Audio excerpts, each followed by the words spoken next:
Good, happy Friday evening, everyone. I'm Riley King, and welcome to the Riley King Newscast.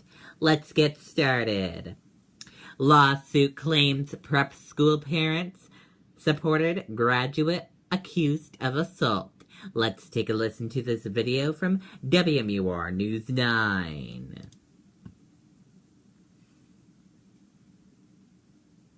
Let's put this political promise to the test. I've been an independent, strong voice for New Hampshire. Then why does Kelly Ayotte still support Donald Trump for president? Independent-minded Republicans across America put principle ahead of party and said no to Trump. But not Kelly Ayotte. She says she still supports Trump. An independent, strong voice. If she's so independent, why is she still supporting Trump? Independence USA PAC is responsible for the content of this advertising.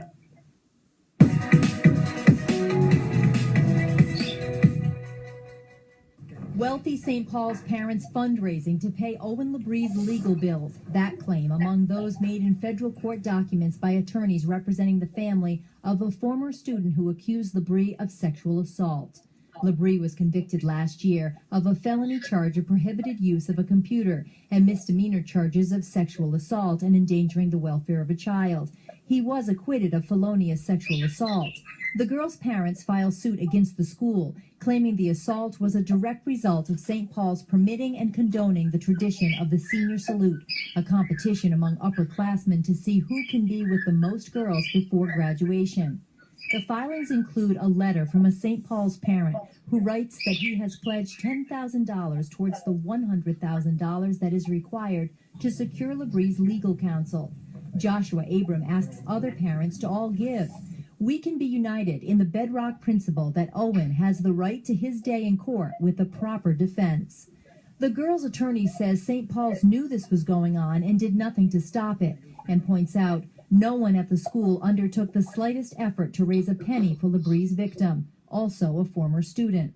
This filing follows a highly criticized fight over the girl's anonymity and her use of a pseudonym in court documents. St. Paul attorneys tried to set limitations, which the girl's attorney said, "It is just the latest example of the school's serial attempts to bully a child to whom it owed a legal and moral duty of care." The documents also suggest St. Paul's legal team coached defense witnesses before testifying and say the school used a high-priced public relations machine to deflect questions about its culture. Now, we reached out to both Joshua Abram, the parent who was seeking money for legal fees, as well as St. Paul's School. Both declined to comment. As for the fight to protect the victim's anonymity, the parents have withdrawn the motion and agreed to use their names, while their daughter will still remain anonymous due to her age. Reporting live, Heather Hamill, WMUR News 9. Okay, and there you go on that report.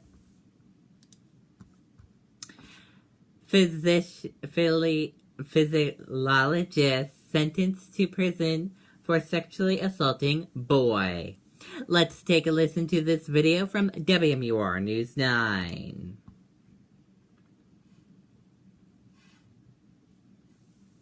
More than a century, St. Mary's Bank has been putting New Hampshire families first. As the nation's first credit union, our values haven't changed, but the times have. From mortgages and auto loans to mobile banking solutions, we deliver all the services and technologies you need for the way you live today. We work for the individuals, families, and businesses that make up our membership, not some distant stockholders. We always have and we always will. Bank with the nation's first credit union, St. Mary's Bank.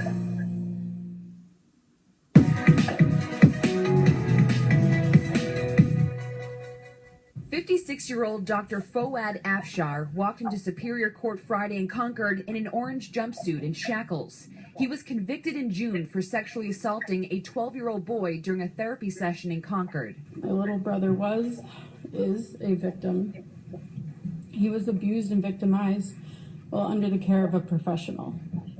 His trust was broken. He was scared, nervous, and sad. According to prosecutors, the assault, which was 15 seconds long, has had a lasting negative impact on the victim. They also say Dr. Afshar did not have a valid license to practice at the time of the incident. This wasn't forgetfulness. This wasn't laziness. This was thinking the rules didn't apply to him. Afshar's defense attorney says his client denies ever touching the child, has no criminal record, and has had no prior complaints in the 30 years he's been practicing. We have a lot ahead of us. We're filing an appeal in the next several days. We're looking at other vehicles for post-conviction relief. At the sentencing hearing, there was a large outpouring of support for Dr. Afshar. More than 60 people, including Dr. Afshar's family, friends, co-workers, and former patients were there to support him, including his niece, who lives in Manchester. We just knew that it was going to be tough, and that we weren't going to hear, what we as the support network would have wanted. Dr. Afshar is a Harvard graduate. He once served as the president of the New Hampshire Psychological Association. He also worked at the New Hampshire Institute of Art. Again, Dr. Afshar will serve 3 to 6 years in prison. He will also have to complete a sex offender program. Reporting in Concord, Kristen Carosa, WNER. Okay, and there you go on that report. Wounded warriors catch waves in New Hampton. Let's take a listen to the video from WMUR News 9. For more than a century, St. Mary's Bank has been putting New Hampshire families first. As the nation's first credit union, our values haven't changed, but the times have. From mortgages and auto loans to mobile banking solutions, we deliver all the services and technologies you need for the way you live today. We work for the individuals, families, and businesses that make up our membership, not some distant stockholders. We always have and we always will. Bank with the nation's first credit union, St. Mary's Bank.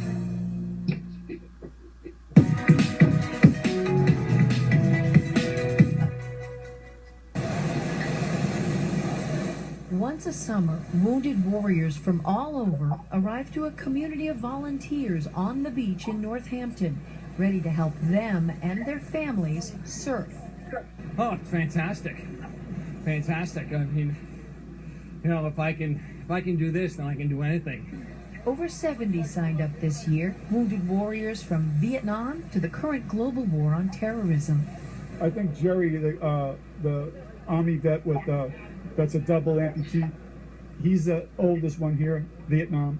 And there's all these young guys that just came back from Afghanistan and Iraq. Ralph Vitello started this 9 years ago because he says when he came back from Vietnam, he was a mess until he got back on a surfboard. But it was a form of therapy that just saved my life. A therapy now helping others' wounds. The physical ones you can see, they got canes, they're in wheelchairs, no limbs. But it's the ones below the surface. Those are the deep ones. And the stats don't lie how many vets, commit suicide. Wounded warriors here so appreciative.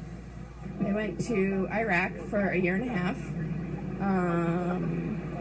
I got hurt a few times, and I have some lung issues and stuff like that. So this is a good sport to do when you can't do many other ones. Whether you fall off the board or whatnot, they're right there to catch you, and then when you get a good wave, they're right there to be there for you and give you a high five and make you feel good. It's amazing. With the help of the guys here and Ralph, showing that, hey, it's 72, woo, I'm still going.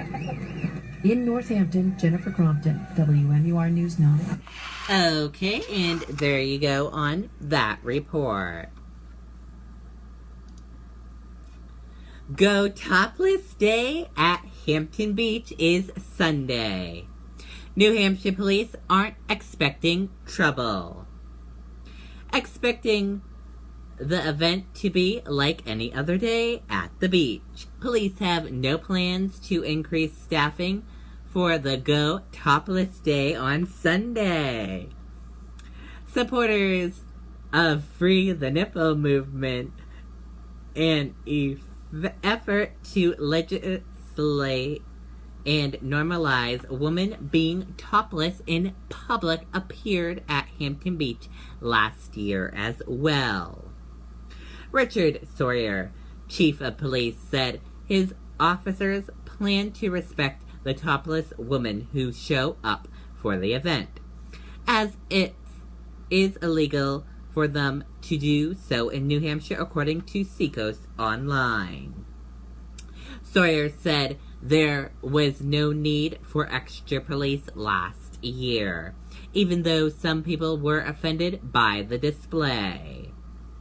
Organizers for the event encourage participants to treat it like a normal day at the beach aside from being topless.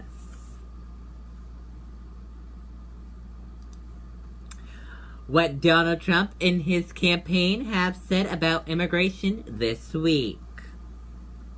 Donald Trump says he plans to discuss his immigration plan at length in a speech at some point next week, but that hasn't stopped the Republican presidential nominee from teasing some of the possible changes he may adopt. U.S. Clinton calendars won't be released until after election. 7 months after a federal judge ordered the State Department to begin releasing monthly batches of detailed daily schedules showing meetings by Hillary Clinton during her time as Secretary of State, the government told the Associated Press it won't finish the job before Election Day. And that does it for the Riley King Newscast, right here on the Riley King Network. I hope you all have a great rest of your Friday night. Good night, everyone. Bye.